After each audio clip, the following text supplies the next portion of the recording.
Now, let me pause real quick and give you a profile whereby you can evaluate and assess whether or not the people in your life are genuine friends. Because we're so quick to call everybody a friend. I'm going to give you a 3-point checklist to help you to identify whether or not that person is really a friend. Can I give it to you real quick? Because a true friend, here it is, number one, here's the first point. A true friend, here it is, will enter into your experience. A true friend, a true friend, a true friend. Look at verse 16 again. It says, and Jonathan arose and went unto David in the woods. Jonathan left his, here it is, setting that was inhospitable. His setting, better yet, that was comfortable. And he went to a setting that was inhospitable.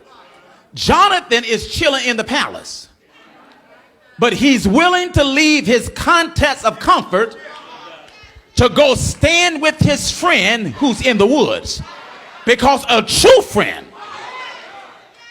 is not a friend, here it is, who stands in a long distance relationship in the sense that while I'm in the woods, they're talking about I'm praying for you. No, baby, I need you to do something more than pray for me. I need you to show up. Because a true friend will enter into the wilderness with you.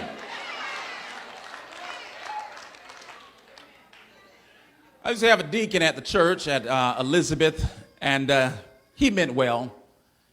And he would oftentimes make this statement. He said, but Pastor, I'm with you as long as you're right. But Pastor, as long as you're right, I'm with you. I said, now, Deke, I mean no harm. But quite candidly, I really don't need you when I'm right. I mean, when I'm right, I'm good all by myself. I wonder, can you stand with me when my stuff get a little shaky? I want to know, can you stand with me? Here it is, when things get a little rocky. I'm not asking you to condone anything that I do, but don't condemn it. Can you show up? Because you got a policy that Jesus does not even have. Even while we were yet sinners, he showed up. Anybody here can testify? He doesn't walk away from us when we are going through our difficulties. True friend will enter into your experience if by chance, you have a friend in your life that when they're going through, they expect you to stop everything you're doing, drop everything you have, and show up. But then when you're going through, you can't find them. If by chance you have anyone like that in your life, I'm not recommending that you cut them, but I would highly suggest that you put a check mark by their name. Don't cut them just yet, but put a check mark, Because a true friend, I'm talking about a true friend now, will enter into your experience. Here's the second principle. Here it is, a true friend. Number two, here it is. When they show up, they will encourage you to endure. They would encourage you to endure. That's right there in verse number 16. And Jonathan, when he arose and went to David in the wilderness, the text says, and he encouraged him. He strengthened his hands in God. Because here's the problem. Some people can show up, but when they show up, they bring their own disposition. By chance, have you ever had that experience in your life? You know, a friend will show up and you felt worse with their presence. I mean, for real. I mean, it's like, go home, go somewhere. Because you're being with me right now, you ain't helping me. Because when they show up, they're complaining. When they show up, they're pouring more grief off on you. See, you got to be careful because some folks are like Job's friends. Remember Job's friends? They did show up. But when they showed up, all they could do was try to find what's wrong with Job. I don't need you to do a critical analysis of my life to tell me what's wrong with my life. All I need you to do is show up. And when you show up, encourage me to endure. I'm tired of folks always trying to act like they're the spiritual Dr. Phils. You want to show up and analyze everybody's life and tell them what's wrong with their life. Can you do me a favor? Hush. Just show up and encourage me. Now, if by chance you have a friend in your life who that when they show up, you get little to no encouragement, I'm not suggesting that you cut them, but I do highly recommend that you put a check mark by their name, because that friend is a little suspect. Can I give you the last one? Can I give you the last one? Here it is, here it is, here it is, here it is. What's the third and final point and principle of a true friend? Look at what the text says. Here's the shouting part. Here's the crescendo in the symphony of scriptures here in chapter number 23. It's right there, verse number 17. It says, and he said unto him, that's Jonathan speaking, fear not, for the hand of my crazy daddy shall not find thee. Here's the shouting part. Look at verse 17. And thou shalt be king over Israel. And Jonathan says, I love it. And I shall be next unto thee. He says, as a matter of fact, even my daddy, he knows it. Did you get it? Did you get it? Oh, you missed it. You missed it. Here it is, because you didn't get happy.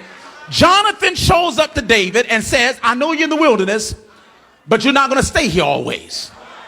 Pull yourself together, David. Fear not. Maintain your spiritual swagger, David.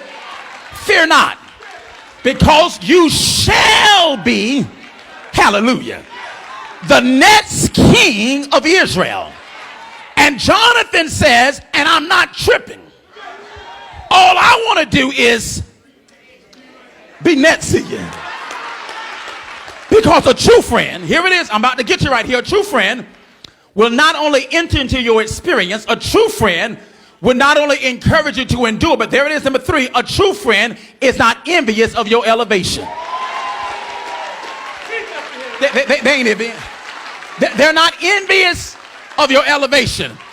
See, really, Jonathan has every right to be tripping, because based upon kingdom protocol and based upon how a kingdom is supposed to operate, by the principle of natural succession, Jonathan was supposed to be the next king.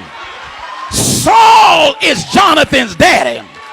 But Jonathan says, I know that God has already bypassed me and has already anointed you to be the next king. And Jonathan said, I ain't even tripping about it. A matter of fact, as long as I can get a chair right next to you, and see, Lord, deliver me from folks who cannot handle my elevation. Because you will find out who your real friends are when God starts taking you to a whole nother level. Some folks in your life can't handle where God is taking you.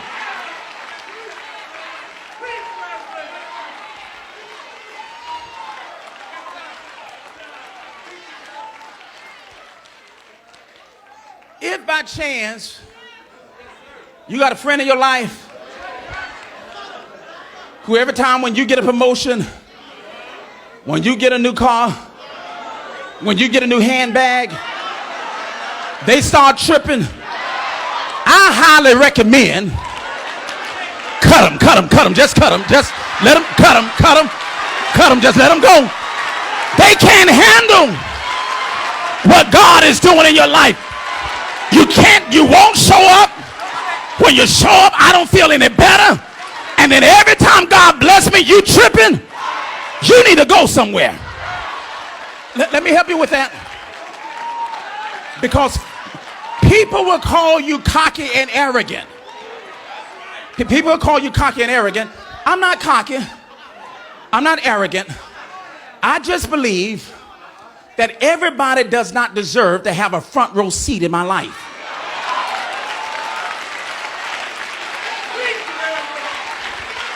So sometimes you have to have an usher's ministry.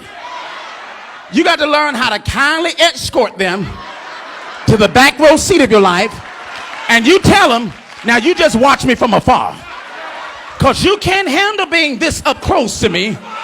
Because if you're tripping over what God is doing in my life now, what are you going to do when he supersized me? What are you going to do when he blow me up? Tell him, child, you're sitting over here tripping over this little hoop that I got right now. God is about to do something even greater than that.